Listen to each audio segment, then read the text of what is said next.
Ah, we have some people online. Okay. Cool.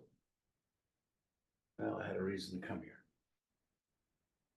Oh, let's see. There we go. All right. Give me a crick.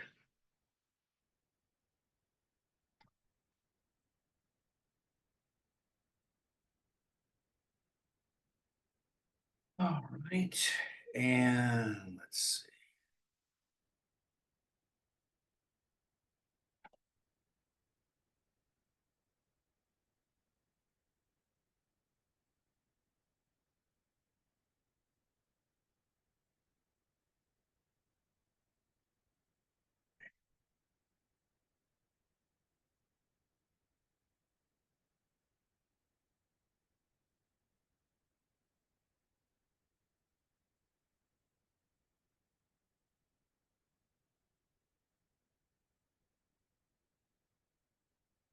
Okay. So one of the very good things that OC does in this book, one of the things that I think it is vital for you to understand is he has two concepts that help us organize and frame the way we need to think when we're trying to go about understanding problems and finding solutions. OC borrowed, and we marketers know a good idea when we steal one, borrowed these ideas from medicine. And these ideas come directly from what's known as triage. When you're trying to find out how serious a situation is, trying to find out ultimately what are the symptoms and what are just not symptoms. And he comes up with two ideas called diagnosis and synthesis. Diagnosis for Latin means to pull apart, okay? Synthesis means shut up, talk. Not saying that to anyone here. To put together. So, diagnosis as an idea means that I collect ideas, I think about what I'm seeing, I'm looking at the plethora of information that I have, and what I'm doing is I'm being selective about what I think is valuable and important to understand what's the issue going on. And then what synthesis is combining those observations together to come up with a hypothesis. This is hypothesis generation. This is how we do these things when we're trying to develop ideas to create journal articles. This is what you'll be doing ultimately when you'll be doing the case. So it means this: we'll look at this whole amount of information, this mass of data that we have. We find the data that we think is important. And then once we collect that information together, we come up with some kind of suggested hypotheses about how do we go about defining what the problem is and going about fixing it. Now, how do we collect that data and what do we use as a framework? Well, this is what, excuse me, the SWOT analysis is all about, okay? The SWOT analysis is the business framework that we will use to collect the data, to categorize it, to put it in its internal and external boxes. And once we collect a sufficient amount of information, it will allow us to come up with some kind of hypothesis ultimately about where the error is. And so the SWOT analysis is a very strategic planning tool. It is very useful. It is broad enough in its ability, yet simple enough to use so that all you need to do is practice and the SWOT becomes extremely valuable. So without further ado, I'm just going to throw through a couple of these things just to show you, just realize Usually you're looking at internal data inside the organizations itself. You're looking at external data as well. And so you look at the SWOT analysis as internal strengths and weaknesses, external opportunities and threats, and know that when you're looking at or trying to define a problem, when you find something significant, decide which box it has to be in. Remember this again, external opportunities and threats are those things that you have no control over whatsoever. And so if you're thinking about whether that is a strength or a weakness, do I have the ability to affect a change? That'll tell you. A strength can be a weakness, depending on how it is. Perhaps you are using valuable resources on something that doesn't deliver for you. That is an example where it might be considered a strength or a weakness. And it's all up to you to decide where it goes. Strengths are those things that excel, that separate you from competition, a strong brand, loyal customers, a good balance sheet, specialized technology. Those are examples of what strengths are. Weaknesses are anything that stops you from performing at your best, a bad, weak brand. Maybe you don't have enough of what's called quick ratio. You don't have enough liquid assets, excuse me. You may have high levels of debt. Those would be considered weaknesses. They're internal, and I could affect a change on that. Opportunities are those external factors, and like I said, those things to be macroeconomic, big things, all right? So cutting tariff, raising tariffs. Kind of interested, I mean, the United States for the first 150 years raised all the money necessary to run our government just on tariffs. And if we try to go back on that, I'm going to be kind of intrigued to see if we can. We didn't have an income tax, by the way, until 1915. So this tariff idea, we'll see. Anyway, manufacture, export its cars in new markets, increase shares, and then threats. A real good way to think about a threat also is, could this put me out of business tomorrow? And one of the things you also have to think about is that competition doesn't have to be directly against you. It can be a generic competition as well, which means that in the sports drink department, water is a competitor, even though it isn't considered a sport drink. So it makes you have to think sometimes outside the box, okay? So rising cost of materials, can't do anything about that. Increasing competition. Not only it's tight labor supply, spit it out, Dave, but also limited number of individuals as well.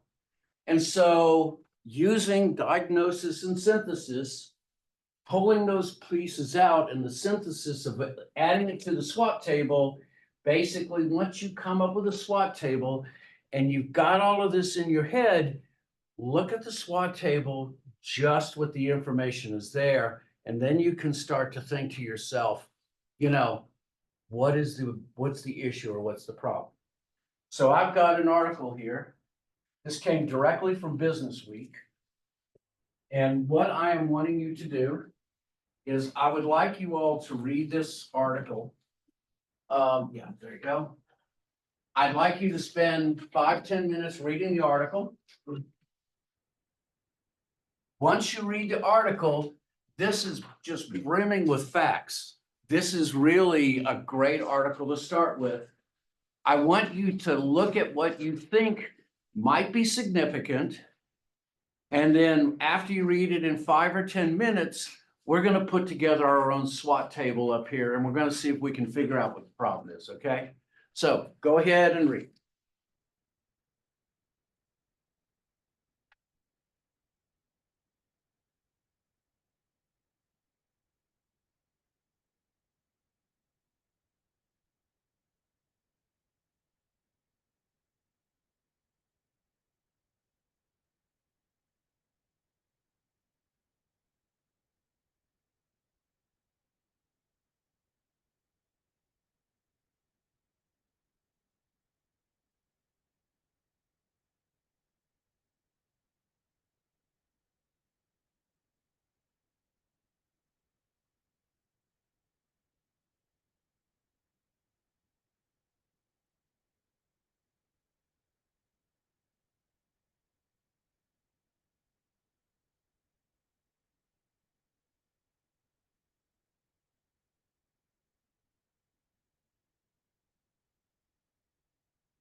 For those of you online, if you look right above the March 3rd to March 7th, it says in-class case, can Daniel Deans turn the Martha Stewart empire around? If you wanted to click and download that, you could read along with us, okay?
About 5 more minutes.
Okay, so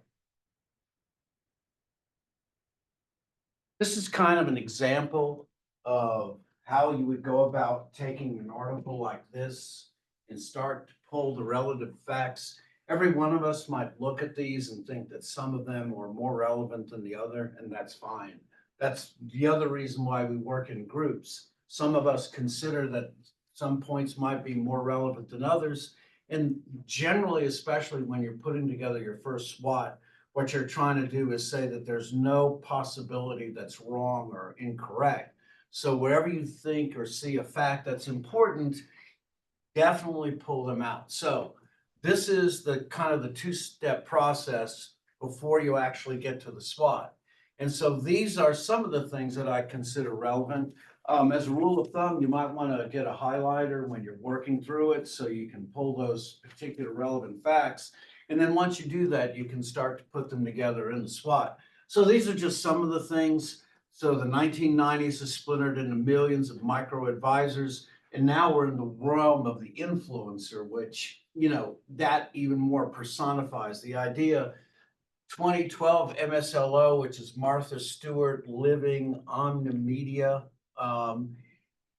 has lost 56 million on. So like when I see numbers by the way, when I'm doing these kind of things, one of the things I'll do is I'll say, well, what does that really mean? So let's see, you got 197 million in sales, and ultimately you lost 56 million. So if you just quickly add those together, what you find out, let's see, 641, let's see, excuse me, adding those two, 9, 5, 5, you've nearly $250 million in expenses.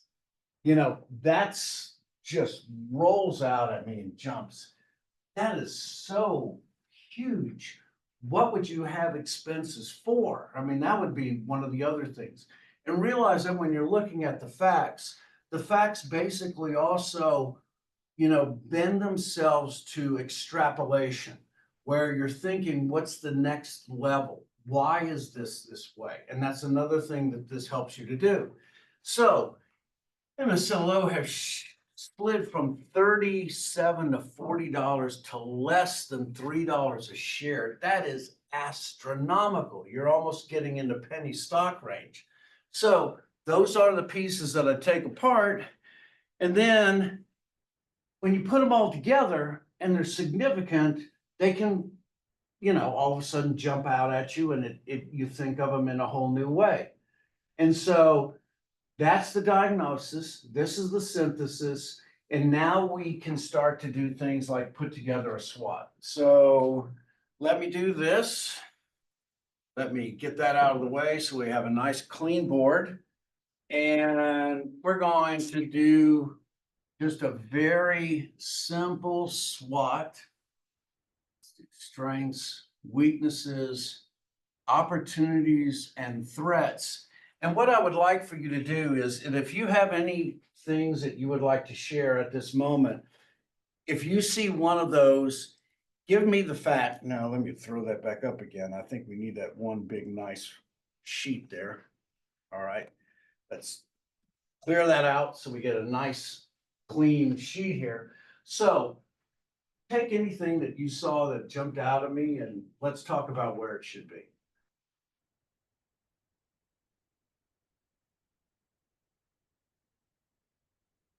One of the strange things I noticed was the friends of Martha. That's a good one. The inner circle. Yes. It'd definitely be more of an internal thing. Right. And I would consider it more on the weakness side, but you know what? That's a great one. Friends of Martha. Yes. And what made it jump out to you about that? What was the things that you were reading that made you think of that? They talked about the issues they had with keeping CEOs over the past couple of years. And they had this new guy coming in, and that seemed like something that would be important for him to look at. Yes. Did they mention who left? It was on the second page.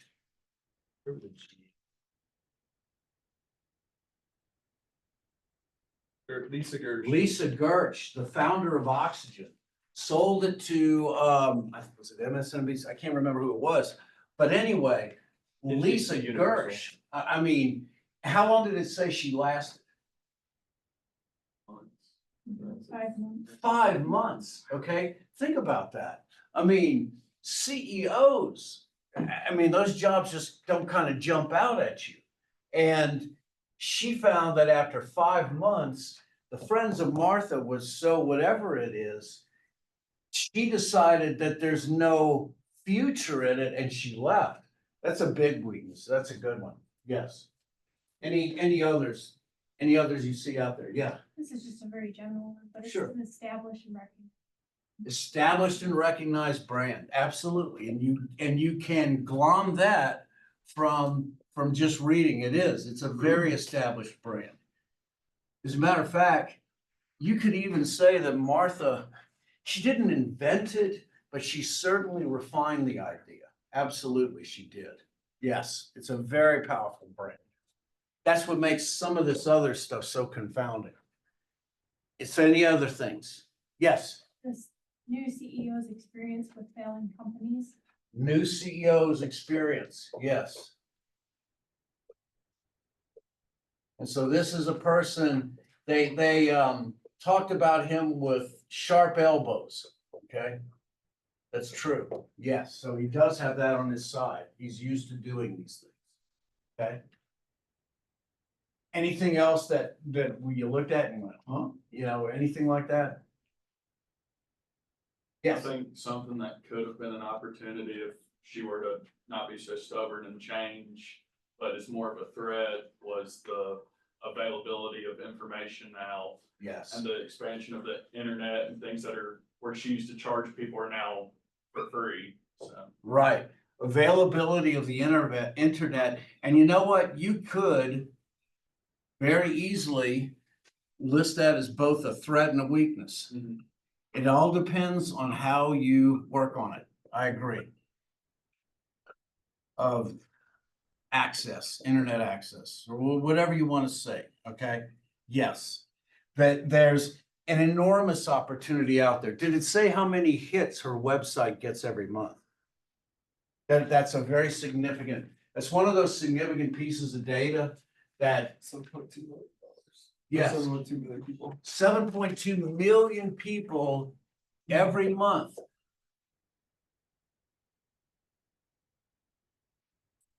That is substantial, okay?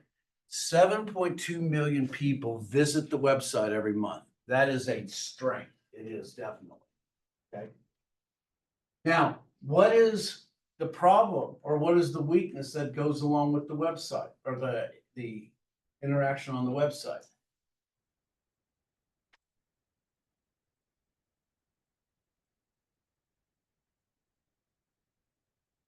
My concepts or my thoughts, what I'm thinking of is that her access on the web is in essence last year's use of the internet. Because the one thing that it is that she's living with the older idea that all of your ideas must come from you. Because that's the only way you're going to be able to make money is if you own the ideas. And so you can think of a weakness here is a lack of access to influencers.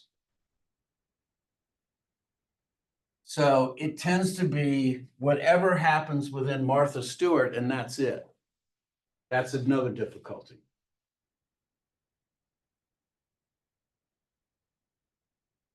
Any threats out there? The opportunity or a threat about her prison sentence. Yeah, prison sentence, yes, yes. And you could put that as a weakness. And you could also think of that as a threat. The opportunity. It could be an opportunity. Martha goes to jail. An opportunity, Martha goes to jail. Certainly can. Because one of the things that we do know is that,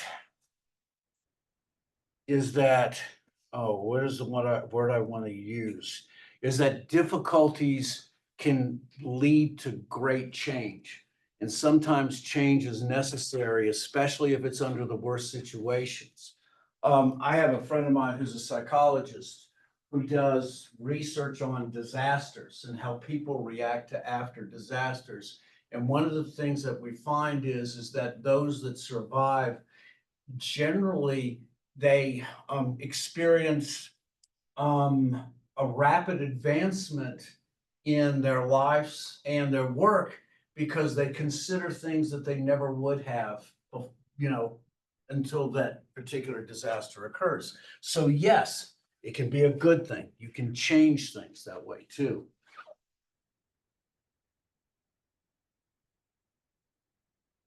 Is there any issue with the new CEO? Oh, Yeah, that's true. That's true. He comes from a different organization.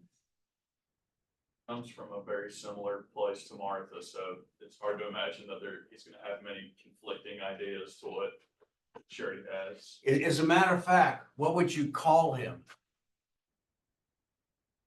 Yeah. He's a friend of Martha. Yeah. And of all of the things that I think is the most difficult thing is, once again, she's not breaking out of her habits, and that's a difficult thing. That is definitely difficult. You can look at the information you're seeing. The weekend driver's making 125 grand. I want that job, okay? I'll give this one up, you know, and I'll drive Martha wherever she wants to go. She tries to put her daughter in charge of her television show. How old's her daughter? 48. Yes. What does she have in common with you? I mean, what do I have in common? But then again, I'm a teacher. But yeah, exactly. Once again, okay, so now you're starting to really build a picture of what's going on. It's quite simply, you have an organization that is trapped in a myopic view. And this is the classic example of myopia, is that the considerations that happen are all within this small purview area that limits your thinking. And so this is the big difficulty with where she is now and who knows where she's going. Does anybody, is there anything else anyone wants to discuss or talk about or see or that comes from this? Like the Friends of Martha could also be an opportunity. Yeah, I'm pretty sure that she like partnered up and was like good friends with Snoop Dogg. I right. think that kind of propelled her brand. There's certainly nothing wrong with a good network.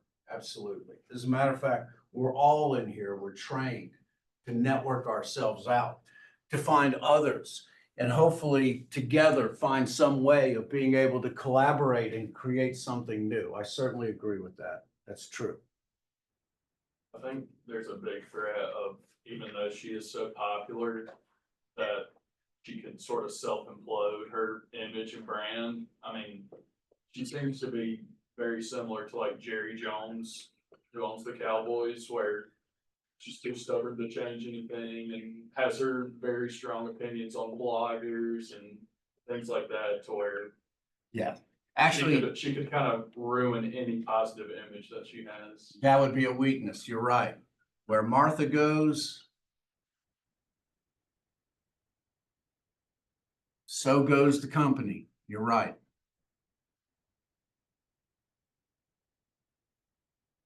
Yes, I agree. And Jerry Jones is one of those fascinating studies to me because he, in many respects to me, is a marketing hero, and yet he can't get out of his own way. I think the building of AT&T Stadium is one of the most brilliant things, and I talk about that a lot. You know, AT&T Stadium, the people of Dallas and the people at Arlington did not have to raise one penny. They floated a $600 million bond issue in Arlington to raise that money. The bond money has to be paid back, So that comes out of anything in that area. They raised money through hotel tax and parking tax. Jerry originally thought that, no, excuse me, it was a $637 million bond issue. He put in another another $650 million. They thought it was going to be about 700 million. It turned to be 1.15 billion to build AT&T Stadium. And Jerry Jones, who I've cursed, to his credit, pulled out of his own pocket $500 million and paid for it himself. He kept his promise to Dallas, okay? They do interesting things also. If you ever go to it, they're the only stadium or the first stadium to have standing room only, which means you can go to an NFL game for $10. You just stand, that's the only difference. And if you can find an open seat, go sit. The Dallas Cowboys, when they come out onto the field, they actually go through the concession stands. So they, cordon off areas, and you can watch the Cowboys go right into the stadium. They're the first one. They came up with a great idea of the screens in both directions. And they kept that openness. Here's the thing. They expected that 20 million that bond issue to be realized in 20 years. It was paid off in 6. They had so much money generated from that they actually built Arlington Stadium, the baseball stadium, for nothing. Okay, that's how much revenue they generated from it. In order to achieve positive revenue, they have to rent the stadium out 56 days out of 365. The second year, the stadium was used 311 days. I mean, I give him props and I give him, bad stuff back. He gets it from both generations. And the one thing that I say about Jerry Jones is he's not a manager, he's a marketer. All right. That's what makes Jerry Jones great. And if you want to be a superior person, and forgive me, I'm preaching to myself, but look, the marketers at the top of every organization, you're not managing, you're marketing. You're selling yourself and you're selling your organizations. And that's what Jerry Jones did. The first shovel of dirt that they turned over, they were making money at that point. He had sold the stadium before he ever built anything. And if you look at Minnesota Stadium and Atlanta Stadium, they're following the very same thing that Jerry Jones did. So I'm sorry I went off on a tangent there. But yes, great marketers, can prevail. And he is a victim of his own success many times, like Martha. So Martha's problem. So the problem with Martha Stewart is. He's myopic. Yeah. And the problem with Martha Stewart is Martha Stewart. That's the problem, okay? And that's what all of this comes to, okay? So when you do your cases and you do this, this is kind of how I want you to start thinking, okay? Diagnosis and synthesis. Read the case, read it again, pull the facts out, do second level thinking, reflective thinking. This means this. This is a symptom of that. Use it to build your case together. And ultimately, when you put these facts together and you see them in a new way, all of a sudden these ideas kind of bubble themselves up. And certainly this one does. I like this. This just came from Business Week. You will read articles like this most of your life. You can diagnose and synthesis any article like this. Just apply your mind, think it through, and you can do the same thing like we did here, okay? Okay, anything else? All right, that was a very good exercise. We did a good job. We come back next week, we'll finish up chapter 2. We'll start talking about how do we analyze cases, and I hope you have a great weekend, okay? Send me your information, by the way, that, like who interviewed or whatever, and I'll give you the 5 points on the next test. When is the test, by the way? We're gonna push it back probably at least 2 weeks. I'm thinking it's gonna be after spring break. I just Next week is think, the final week before spring break, I think. pardon me? It's next week and it's spring break. Right, Yeah. right. So, we've got enough time to be able to, I put a lot of flexibility in the schedule, Mhm. so we're gonna have time to cover everything. Yeah. All right, have a good week.